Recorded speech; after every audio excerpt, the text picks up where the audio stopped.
Another day of germ warfare and still no sign. The worst case of bioterrorism in this country is close to being solved. A complete sweep for traces On day of 6 anthrax. of the smallpox epidemic. We have this anthrax. You die now. Are you afraid? Death to America, death to Israel. Allah is great. A dark winter.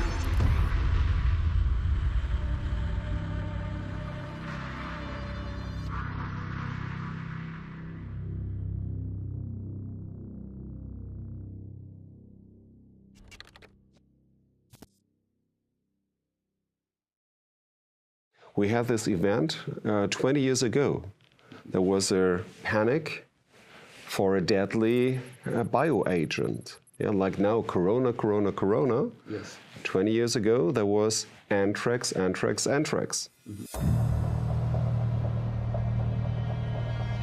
have anthrax.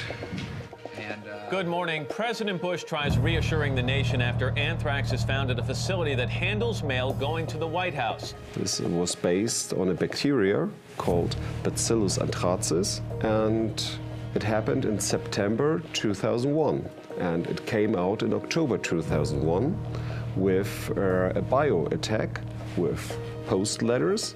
Yes. Sent it to high-level journalists and high-level parliamentaries, and the first letter was given to a media outlet called Amy in Florida, and this was around September 11, interestingly.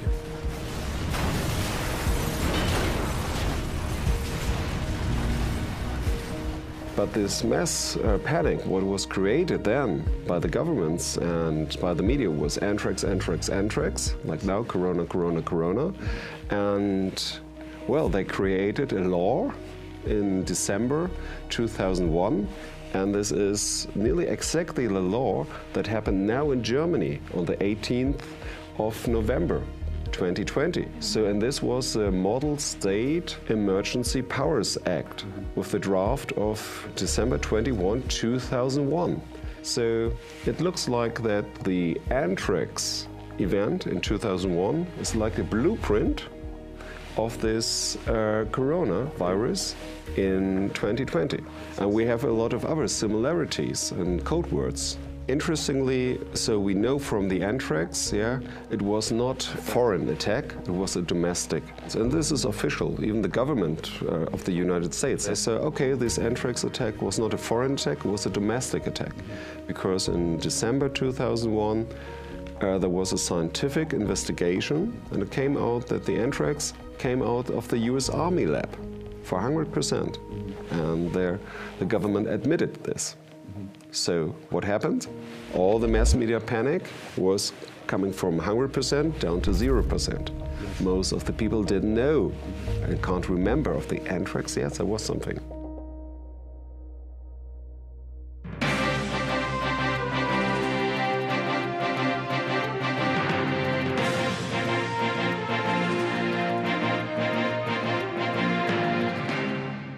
On day 6 of the smallpox epidemic, the White House confirmed that federal government officials and military personnel are being vaccinated. 300 people have died. At least 2,000 are infected with smallpox. Smallpox symptoms are being seen in 15 states, also in Canada, Mexico, and England. The U.S. smallpox vaccine supply continues to shrink as officials try to stretch limited stocks to cover the entire nation. Still, no group claims responsibility for unleashing the deadly smallpox virus. But NCN has learned that Iraq may have provided the technology behind the attack to terrorist groups based in Afghanistan. There was some similarities because there was a simulation before, 3 months before the anthrax attacks, in June 2001, similar to the event 201 yes. In summer 2019, so just 3 months before the corona outbreak. The planners were nearly the same. There was the CIA, so the Central Intelligence Agency, was sitting at the desk. They're doing it openly, that's the trick. In both simulations. 2001 and 2019, the same people? plus the same people. So Johns Hopkins University, Yeah. Were involved in both. Yeah, so we're sitting at the desk, and it was the same man, Thomas Ingleby. Yes. Was sitting in Dark Winter simulation. And what was the Dark Winter? Well, Dark Winter was the name of the simulation in 2001, before this biothreat happened in reality. Yes. And very interestingly there is a man from Dark Winter, one of the planners, who had the connection to the Great Reset of today. We know what's going on now, the financial Great Reset of Klaus Schwab. Klaus Schwab, yes. The COVID-19 crisis has shown us that our old systems are not fit anymore for the 21st century. Now is the historical moment, the time, not only to fight severe virus, but to shape the system. We can build a new social contract. In short, we need a great reset. We have to mobilize all constituents of our global society to work together.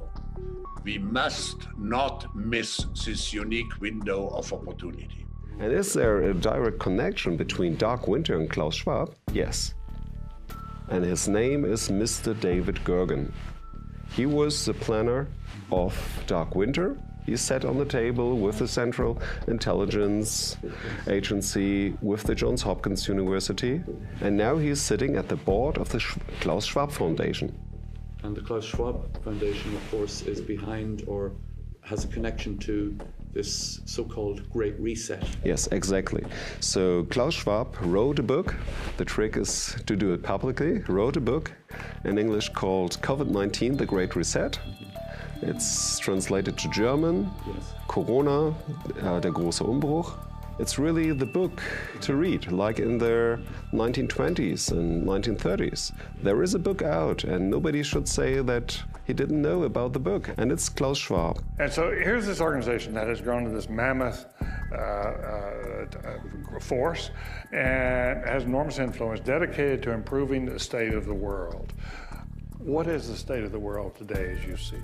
We are much too much backwards oriented or crisis management oriented and do not have a time left really to shape our future. That's maybe where the forum is coming in.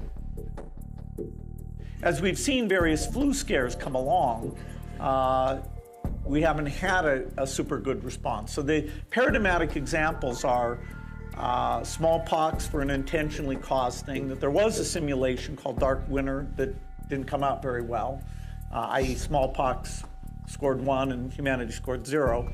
And the code word Dark Winter, what Joe Biden announced. Last time. This is the same fellow who told you that, don't worry, we're going to end this by the summer. We're about to go into a dark winter, and he has no clear plan and there's no prospect. I believe that President Donald Trump responded to that by using the same words. Yeah, interestingly. I don't think we're going to have a dark winter at all. We're opening up our country. We've learned and studied and understand the disease. So speech writers, advise the candidates not to echo the words of their opponent. But Donald Trump did. So Joe Biden said in a lot of speeches, a very dark winter is coming. We're still facing a very dark winter. And Donald Trump was echoing this. But we're not entering a dark winter. I don't know if a dark winter is coming. Interesting choice of words, just following what you've just described about Event 201 and Dark Winter in 2001. Exactly, yeah. And I checked C-SPAN. This is a parliament television. If you type in Dark Winter, you will see, it's this term, Dark Winter, wasn't used much before. So it's really a code. And the problem is we don't have enough vaccine to go around. Meaning we don't have enough vaccine for the United States? Well, I would like to think that, but we don't have sufficient stockpiles for the people in Oklahoma, Georgia, or Pennsylvania, much less for the entire United States population. Well, that certainly doesn't sound encouraging. What do you mean exactly? Angie, it means it could be a very dark winter for America. Sobering. Thank you very much for joining us, Dr. Kavlik. In this simulation, Dark Winter, it was all about a real deadly agent, like an anthrax. Yes. So COVID-19 is not a real deadly agent, but Dark Winter is. And Joe Biden announced Dark Winter is coming. So what does it mean for us? What does it mean for just on that point, you know, hypothetically speaking, could you imagine a situation where a real deadly virus were to be released, perhaps by a terrorist attack or whatever, but a real deadly virus were released? What would happen then? Well, I think we all could imagine that perhaps then the mass media and the governments all around the world will put the finger on the demonstrators, and the people from the peace movement to say, oh yes, we told you all the months, don't spread out the virus because it's so deadly. Well, scientifically, there is no evidence for this. We would have seen this because it's just 1 or 2 weeks. With the freedom rallies in Berlin and Germany and across Europe, we would have seen it if the virus was actually as deadly as this. Exactly. But guess the situation if this would happen. So a really deadly virus threat would come out, like a variant of SARS-CoV-2, deadly variant would come out, and then they would blame all the people. So this would be a situation like civil war, because a lot of people are, of course, afraid, and they will blame the demonstrators or of spreading. Of course, so it would polarize the population, it would set one half of the population against the other half of the settlement.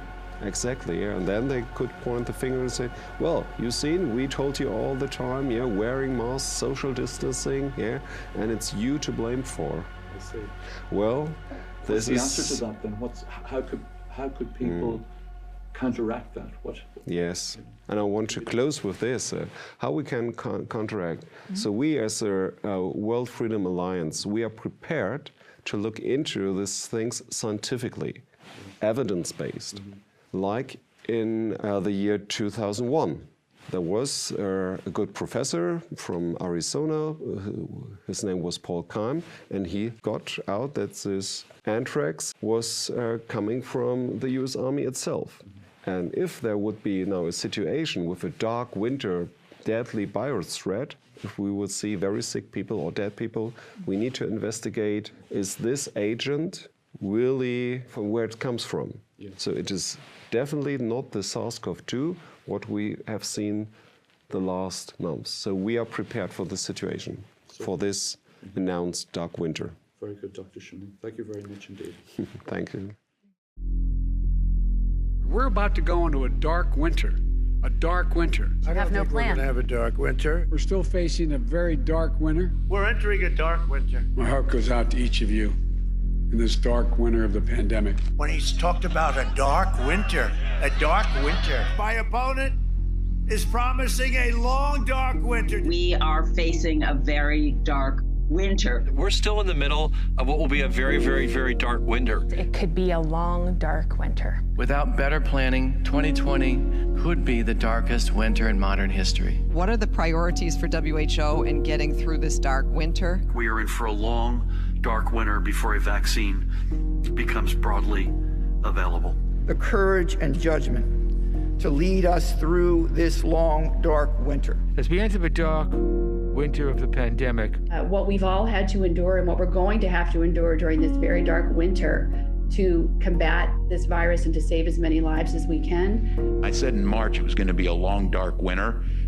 We're still in that long, dark winter. The U.S. faces the darkest winter in modern history. Britain is braced for a dark winter as new measures are deployed to stem a surge of coronavirus. And more than 9 months into the pandemic, COVID-19 is spreading with a vengeance.